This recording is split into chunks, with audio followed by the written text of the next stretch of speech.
नमस्कार, मैं doctor Manju Bhargavi Bhargavi info में आप सभी का हार्दिक स्वागत करती हूँ। आज मैं आप लोगों को हिंदी साहित्य के प्रसिद्ध साहित्यकार श्री शंकर शेष जी कृत कोमल गांधार नाटक का सारांश बताने जा रही हूँ। प्रस्तुत नाटक में गांधारी का चरित्र चित्रण किया गया है। गांधारी एक ऐतिहासिक पात्र है जो आंखों पर पट्टी बांधती है। प्रजाओं को लगता है कि वह पतिव्रता है, पर असल में उसने पट्टी क्यों बांधी, उसका असर क्या हुआ, ये सब विचार प्रस्तुत नाटक के अंतर्गत हमें देख सकते हैं। ऐतिहासिक नाटक कोमल गांधार में आने वाले पात्र हैं भीष्म, धृतराष्ट्र, संजय, गांधारी, शकुनी, दुर्योधन और दासी।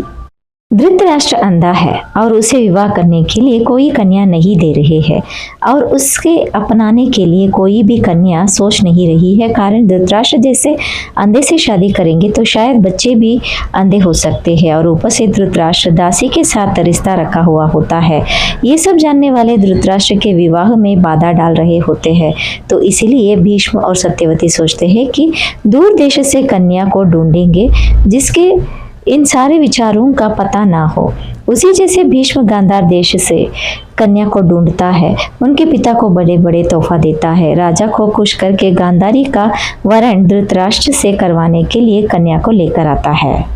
शादी के लिए वधू तैयार होकर जाने लगती है। गांधार से हस्तिनापुर का सफर लंबा होने के कारण रास्ते में थोड़ा विराम लेते हैं। उस समय गांधारी संजय से पूछती है कि धृतराष्ट्र देखने में कैसा है, क्या उनका चित्र मिल सकता है। तब संजय गांधारी को सच नहीं बता पाता है तो बात को पलट देता है। कहता है उस शिला को प्रणाम नहीं करोगी, शायद अंतिम प्रणाम। गांधारी को संजय की बात समझ में नहीं आती है। वह संजय की बातों पर ज्यादा सवाल करती है, पर संजय को सवाल का जवाब नहीं देता है। संजय भीष्म से पूछता है कि क्यों झूठ बोलकर गांधारी को धृतराष्ट्र से शादी कराने ले जा रहे हैं। तो भीष्म का उत्तर सिर्फ इतना ही होता है कि कौरवों को उत्तराधिकारी नहीं चाहिए क्या, उसके लिए जरूरी है 2 शरीर और 1 कर्मकांड। असल में भीष्म को गांधारी के प्रति कोई स्नेह नहीं रहता है, सिर्फ राजसत्ता को बनाए रखने के लिए उसको ले जा रहे होते हैं। भीष्म कहता है कि एक दासी से धृतराष्ट्र के संबंध बहुत गहरे होते जा रहे हैं।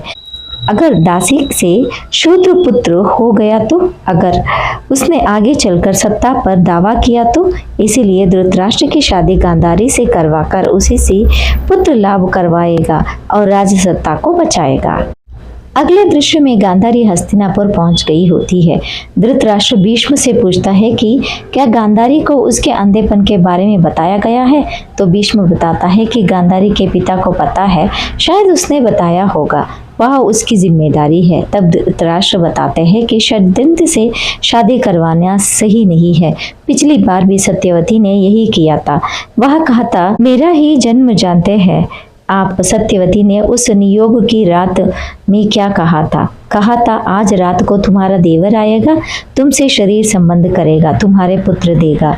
देवर शब्द सुनते ही किसकी प्रतिमा उभरी थी उसके मन में, आपकी उसका उस अनुपम तेजस्वी रूप था। उसकी कल्पना में लेकर आया वह पीली आंखों वाला जटाधारी काली देह वाला ब्राह्मण। जानते हैं उसे देखकर चीख पड़ी थी मेरी माँ।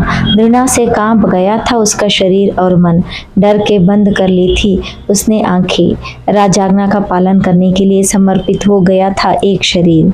धृतराष्ट्र की सारी बातों को सुनने के बाद भी भीष्म गांधारी से सत्य नहीं बोलता है। इधर गांधारी हस्तिनापुर में शादी की तैयारियों को देखकर खुश है। धृतराष्ट्र और गांधारी के विवाह का समय समीप आता है। वह दासी से पता कर लेती है कि धृतराष्ट्र अंधा है और उससे दासी के साथ रिश्ता भी है। वह शादी के समय पति का चेहरा ना देखने के लिए और उसके साथ षड्यंत्र रचाकर मंडप ले जाने वाले हर एक को ना देखने का शपथ लेती है और आंखों पर पट्टी बांध लेती है। लोग सोचते हैं कि पति सुंदर दुनिया को ना देखता है तो पत्नी भी नहीं देखना चाहती है, इसलिए उसने पट्टी बांध ली। गांधारी के लिए जयकार होते हैं। गांधारी सभी को सबक सिखाने गई थी, पर लोगों ने उसे देवी का स्थान देकर कलश के जैसे बिठा दिया, तो वह अपना स्थान नीचा नहीं करना चाहती थी। लोगों के सामने अपनेपन को बनाए रखने के लिए निश्चय कर लेती है। शादी के बाद धृतराष्ट्र गांधारी को पट्टी खोलने के लिए कहता है, पर वह नहीं खोलती। तब वह कहता है, क्या तुम खुद छोटा बनना नहीं चाहती? तो इतनी गहरी है तुम्हारी कटुता, इतना तीखा है तुम्हारा प्रतिशोध। अगर कभी खत्म न होने वाला द्रुणा में जीने का तुम्हें फैसला कर ही लिया है तो क्या कर सकता हूँ, लेकिन आखिरी विश्लेषण में क्या निकलेगा जानती हो? तुम ना मुझसे बदला ले रही हो ना हमारे वंश से, तुम प्रतिशोध ले रही हो सिर्फ अपने आप से। तिरस्कार और कड़वाहट से पैदा होंगे केवल द्रुणा के बच्चे और कुछ नहीं। द्रुणा के फौलाद से ना तुम बचोगी, ना मैं और ना हमारा परिवार। धृतराष्ट्र और गांधारी के बीच मानसिक ही नहीं शारीरिक दूरियां भी हो जाती है। भीष्म पांडु की शादी करवा देता है। संजय बताता है कि धृतराष्ट्र का विवाह एक कड़वा अनुभव है, उससे कुछ सीखा आपने? ऐसे क्या जल्दी पड़ी थी उस रोगी पांडु का विवाह कराने की? क्या आप नहीं जानते थे कि स्त्री का भोग करते ही वह मर जाएगा? पर भीष्म को तो अपने किए हुए कर्मों का पश्चाताप नहीं होता है।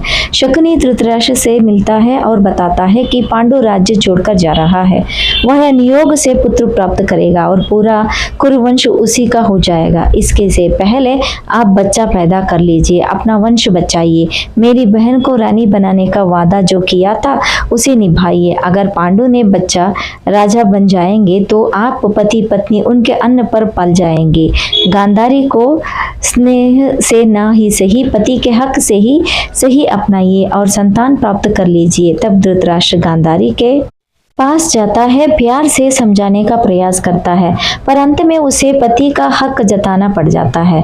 धृतराष्ट्र गांधारी से कहता है, चाहिए तुम्हारा शरीर, हाँ शरीर मुझे चाहिए तुम्हारा शरीर से अपना एक शरीर, 2 आंखों वाला राजसत्ता का भावी अधिकारी। थोड़े दिन में दोनों के लिए बच्चा पैदा होता है। गांधारी बच्चे को देखना चाहती है। वह चाहती है कि धृतराष्ट्र ही बोले कि पट्टी खोले, पर धृतराष्ट्र उसे ऐसा नहीं कहता है। वह सोचता है कि गांधारी की अहम का असर उसे भुगतना ही होगा। थोड़े सालों के बाद का चित्रण है।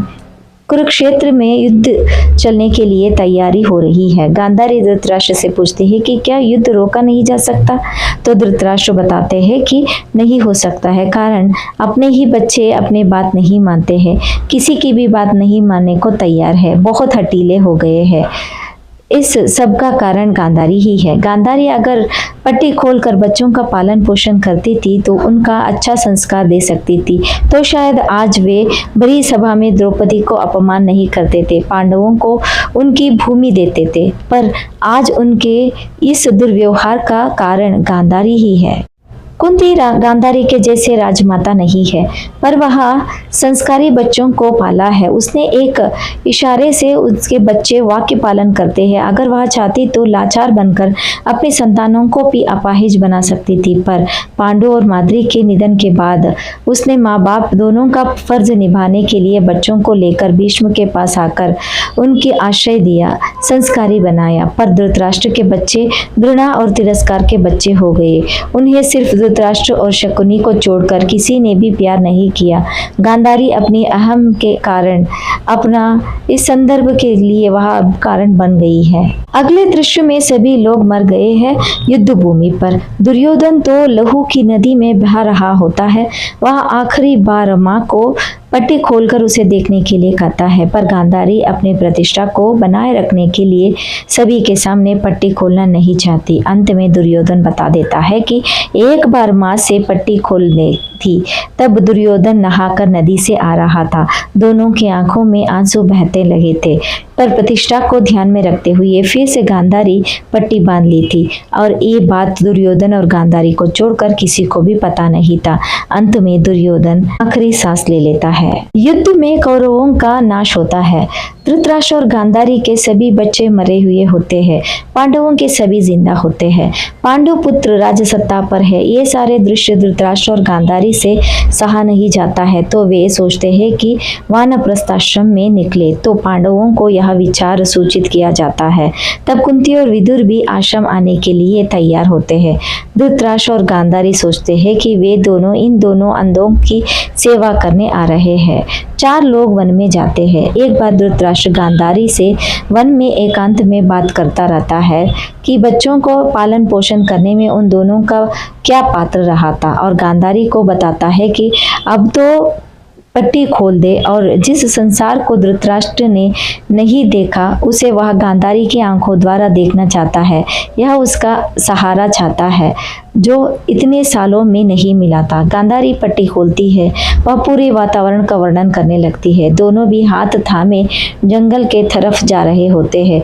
तब गांधारी कहती है कि विदुर और कुंती भी एक दूसरे के हाथ थामे जंगल से उधर आ रहे हैं और जंगल में आग लगी हुई है, तो शायद वे दोनों हमें जंगल जाने से रोकेंगे। तब धृतराष्ट्र बताता है कि जरूर वे लोग नहीं रोकेंगे। आग को देखकर गांधारी कहती है, शांत है हमारा मन, शांत है हमारा राग द्वेष।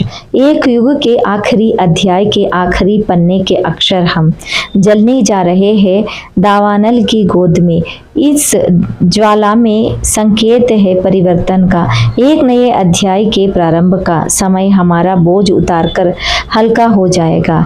हम कड़वाहट के दो पात्र बढ़ रहे हैं दावानल की ओर। यहीं पर नाटक की समाप्ति होती है। धन्यवाद।